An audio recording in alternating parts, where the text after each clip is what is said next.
Good day to you, and welcome to Fascinating. I'm your host, Rick, from Planet Vulcan.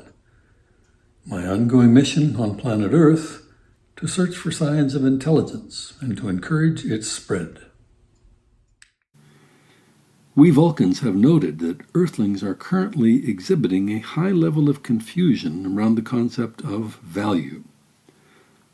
Earthlings have long been struggling to define what the concept is and how value is created. Senior contributing editor Prego Denata claims to have it all figured out, and he submits the following essay. As recently as a few hundred years ago, economists were positing two different types of value, and having a lot of difficulty reconciling them. One, value in use, and two, value in exchange. The value in exchange is equal to what you could get for something if you traded it for something else, possibly in barter, but more commonly in cash in a developed economy. In some circumstances, the value in use is equal to the toil and trouble that can be saved by its use, to use Adam Smith's words. Think, for example, of a knife sharpener.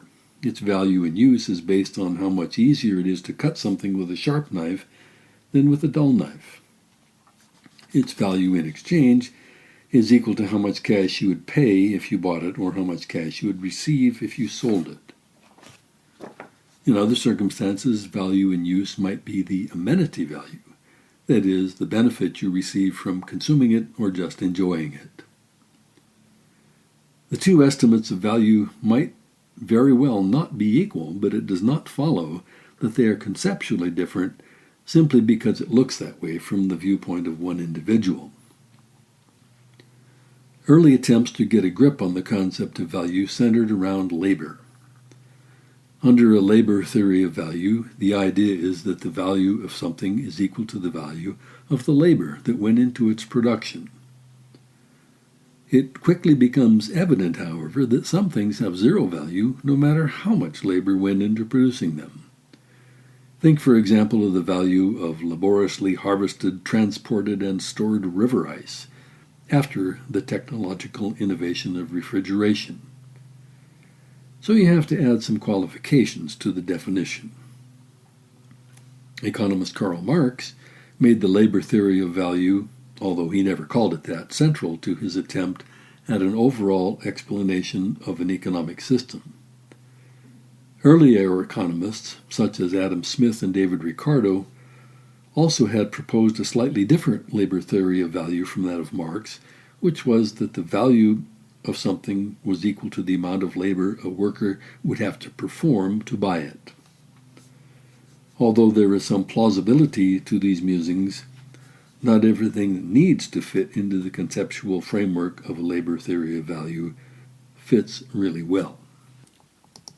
For example, you are obliged to explain how the value of the man-made inputs to the production process, sometimes referred to as the means of production or real capital, fit into this conceptual framework.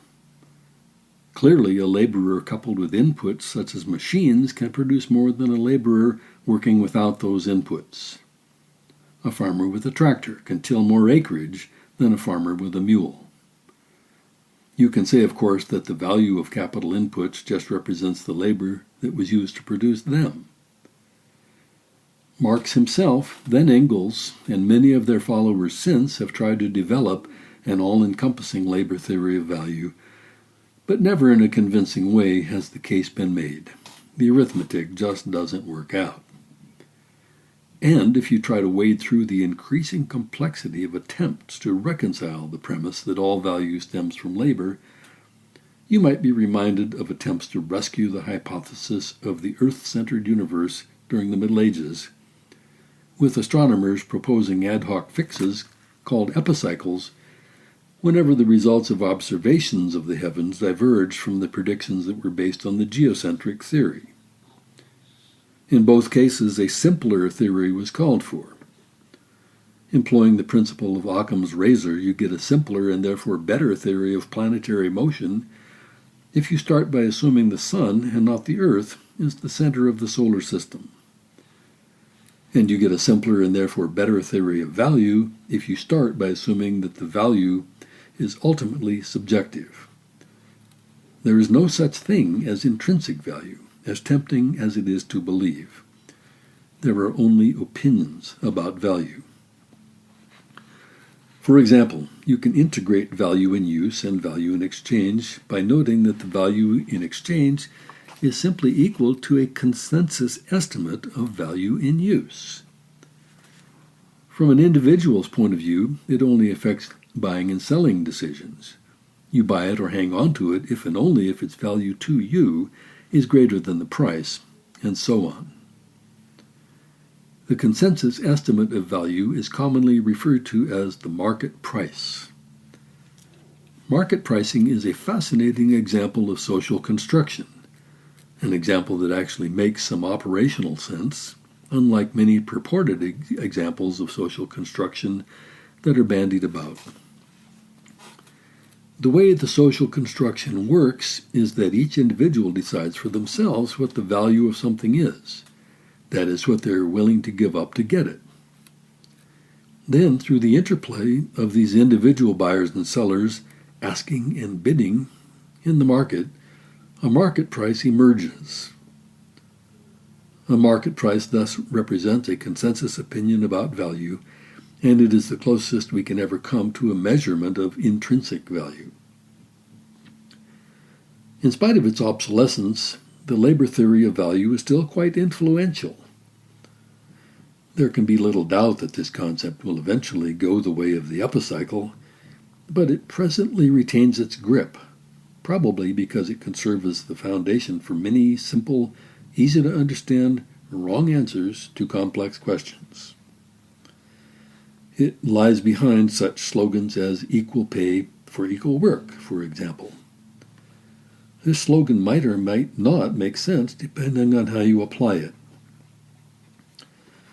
You might have heard recently of a purported example of sexism in the comparison of basketball players Sue Bird and LeBron James.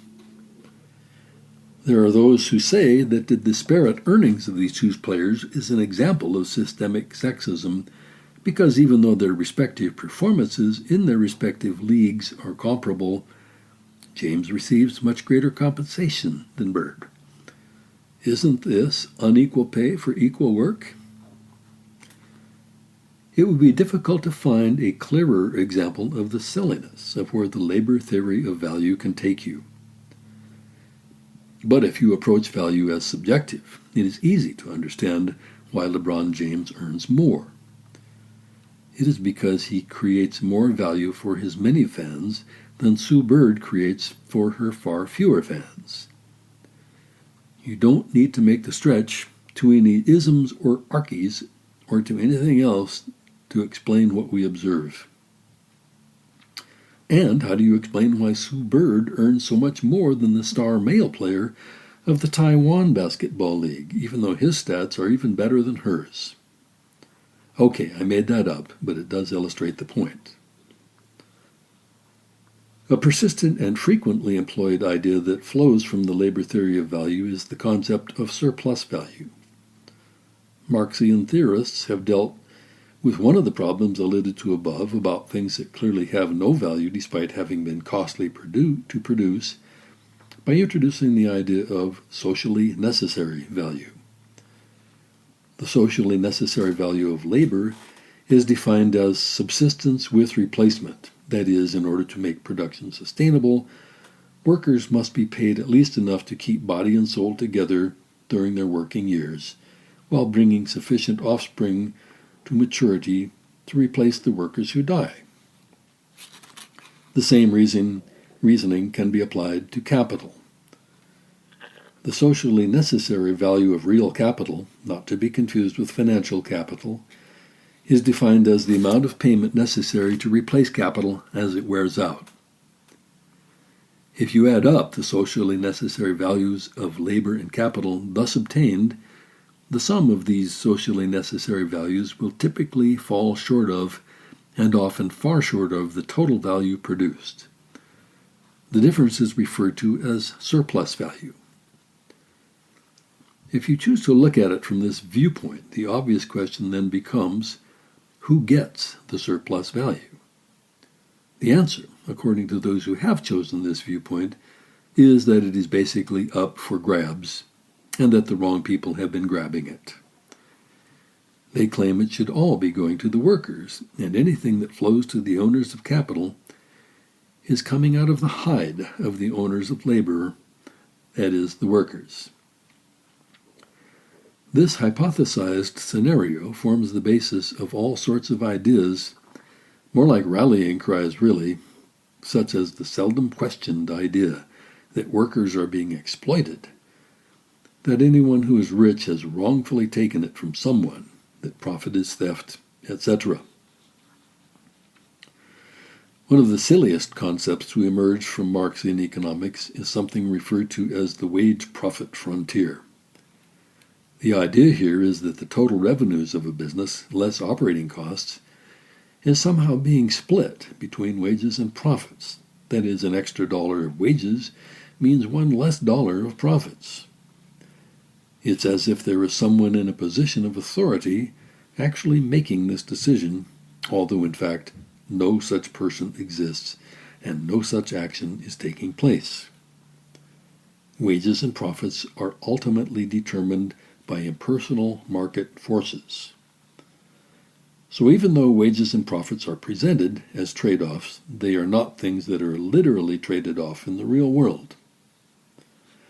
Of course, a deeper problem with this faulty trade-off idea is that it is based on zero-sum thinking, which by now you ought to be realizing is more often than not inapplicable in the study of economics.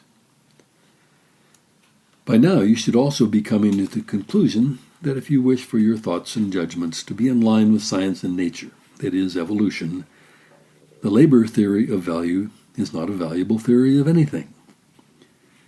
In the ongoing contest between evolution and intelligent design, it's the subjective theory of value that is in line with evolution. The labor theory of value is all about intelligent design, and it implies that it is necessary to open the loop in an attempt to exercise control over outcomes. The labor theory of value has been dead for well over a century among the overwhelming majority of economists. It has been undead for just as long among those who find it useful for advancing a political agenda. We have to recognize that in spite of its fatal flaws, the labor theory of value has broad appeal. Why? If you have been around young children, you have to have noticed that they commonly resent it when a sibling is perceived to have received something that they have not. "It's not fair," they will exclaim. This phenomenon quite possibly has evolutionary roots. A famous experiment with captive capuchin monkeys, who can see the rewards neighboring monkeys are getting for completing a task, have shown that as long as they are all rewarded equally, everything is fine. However, if you reward them unequally, give one a grape and the other a cucumber, for example, the one getting the cucumber expresses indignation by angrily tossing the food back at the experimenter, even though the cucumber was just fine when everyone was getting it. Similar experiments have been done with dogs and other animals, and the results are similar. Envy seems to have biological roots. Another reason is very likely cultural legacy. Much of the history of humanity has been a history of slavery and oppression. So it has been true in the past that most rich people were rich because they were reaping what others had sown. It is only recently, and not in very much of the world, that contracts among equals, and not power relationships, have determined who gets what.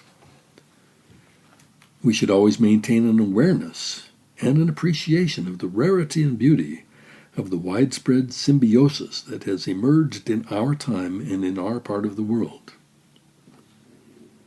What about allegedly discriminatory pay practices? Is there anything to these allegations?